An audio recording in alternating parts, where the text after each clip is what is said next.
Hello everyone, welcome again to my channel. दोस्तों, नवरात्र शुरू होने के साथ ही शुभ मांगलिक कार्य शुरू हो जाते हैं और इसके साथ ही त्योहारों का मौसम भी शुरू हो जाता है। अगर त्योहारों की बात की जाए तो नवरात्र के बाद आने वाले त्यौहार होते हैं करवा चौथ, उसके बाद दीपावली, फिर छठ पूजा और उसके बाद शादियों का सिलसिला शुरू हो जाता है। और नवरात्र के बाद आता है करवा चौथ। और करवा चौथ एक ऐसा व्रत है, ऐसा त्यौहार आप कह सकते हैं, ऐसा पर्व कह सकते हैं, जिसमें महिलाएं अपने पति की दीर्घायु के लिए, उनकी लंबी उम्र के लिए पूजा करती हैं, कामना करती हैं, व्रत करती हैं।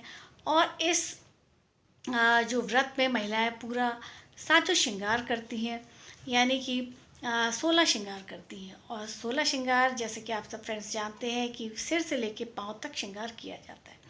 अगर पाँव के श्रृंगार की बात की जाए तो पाँव के श्रृंगार में बिछुए पायल के साथ महावर लगाया जाता है, और महावर के बिना ये श्रृंगार अधूरा माना जाता है। अगर मैं अपनी बात करूं तो हमारे यहाँ हर छोटे बड़े तीज त्यौहार व्रत में पैरों में महावर लगाना ज़रूरी होता है, ऐसी प्रथा है। और ये प्रथा प्राचीन काल से चली आ रही है। और पैरों में महावर लगा के पूजा में बैठना, व्रत उपवास में करना, लक्ष्मी पूजन में बैठना शुभता और सौभाग्य का प्रतीक माना जाता है। तो आज की वीडियो में फ्रेंड्स मैं आपसे बताऊंगी, आपसे शेयर करूंगी कि व्रत में महावर लगाते समय हमें किन किन बातों का ध्यान रखना चाहिए, कौन कौन सी गलतियां नहीं करनी चाहिए।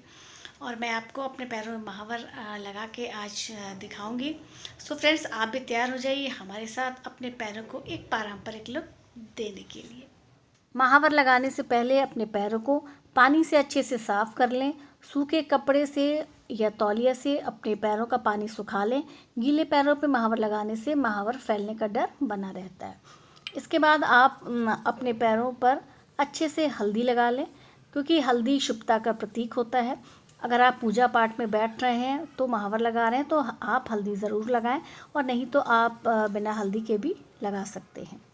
उसके बाद मैंने यहाँ लिया है इंस्टेंट आलता। ये मार्केट में आसानी से मिल जाता है, और इसे आपको बनाने की ज़रूरत नहीं है, और ना ही इससे आलता ज़मीन पे गिरता है, और ये बहुत ही सेफली आपके पैरों पे लग जाता है और ये फैलता नहीं है।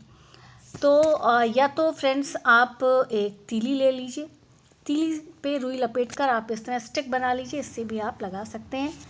पर मैं आपको आज अपने पैरों पे ये इससे लगा के दिखाऊंगी आपको।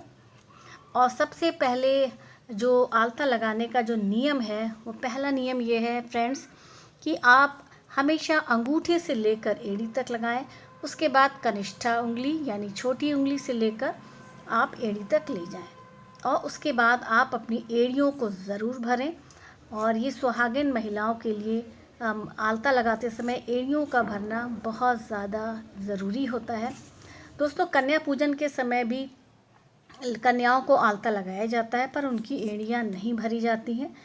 और ये शादी के बाद यानी सुहागिन महिलाएं जब आलता लगाएं तो अपनी एड़ियों को ज़रूर भरें। उसके बाद आप अपने नाखूनों को, देखिए मैंने यहाँ नेल पेंट भी लगा रखा है, अपने नाखूनों पर अच्छे से आप उंगलियों के बीच में भरते हुए आप आलता या जिसे महावर कहा जाता है, आप उसे अच्छे से लगा लें। अगली ध्यान देने योग्य बात है कि आलता कभी भी चौखट पर बैठकर नहीं लगाना चाहिए, और ना ही दक्षिण दिशा में बैठ के लगाना चाहिए, ऐसा बहुत अशुभ माना जाता है। आलता हमेशा पूरब पश्चिम दिशा में बैठ के लगाना शुभ माना जाता है। अगली बात, आलता लगाते समय जो आपको ध्यान रखनी चाहिए, अगर आलता लगाते समय आलता ज़मीन पे गिर जाता है, या पैर में कोई डिज़ाइन बनाते समय डिज़ाइन आपकी बिगड़ जाती है, तो कभी भी आपको पानी से नहीं धोना चाहिए। हमेशा आप सूखे कपड़े से गिरे हुए आलते को साफ़ कर दें, या अपने पैर पे जो डिज़ाइन बिगड़ गई है या आलता जो बिखर गया है, उसे आप सूखे कपड़े से साफ़ कर लें।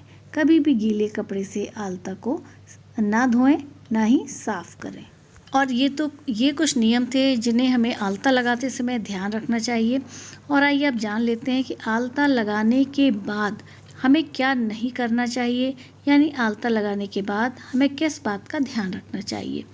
दोस्तों, आलता लगाने के बाद कभी भी अपने पैरों को या आलता को पानी से नहीं धोना चाहिए। ऐसा बहुत अशुभ माना जाता है, क्योंकि आलता सुहागिन महिलाओं के सौभाग्य का प्रतीक होता है। इसलिए कभी भी आलता लगाने के बाद अपने पाँव को पानी से नहीं धोना चाहिए। दोस्तों, ये थी कुछ नियम जिन्हें आपको आलता लगाते समय हमेशा ध्यान में रखना चाहिए, और इन नियमों को मैं आलता लगाते समय हमेशा ध्यान में रखती हूँ, फॉलो करती हूँ, और इसीलिए इसे आज मैं आपसे शेयर कर रही हूँ। और ये है कुछ सिंपल सी, आप देख सकते हैं, आप कह सकते हैं डिज़ाइन, जिसे मैं स्टिक की सहायता से मैं इसको लगा रही हूँ, और इसे आप भी बहुत आसानी से लगा सकते हैं और अपने पैरों को एक ट्रेडिशनल लुक कह सकते हैं कि आप दे सकते हैं। और ये बहुत ही सिंपल और बहुत जल्दी से फटाफट लग जाने वाला डिज़ाइन है। तो इस तरह से मैंने एक पैर में आलते को फिल कर लिया है।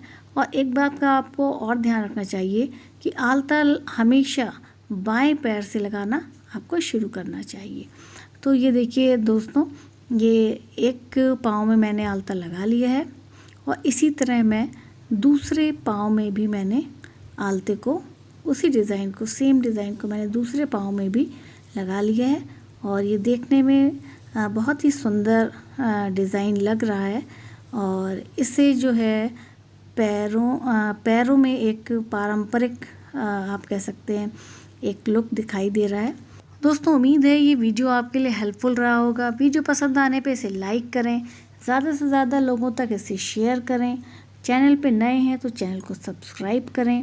मिलते हैं ऐसे ही एक यूज़फुल वीडियो के साथ। तब तक के लिए हैव अ नाइस डे।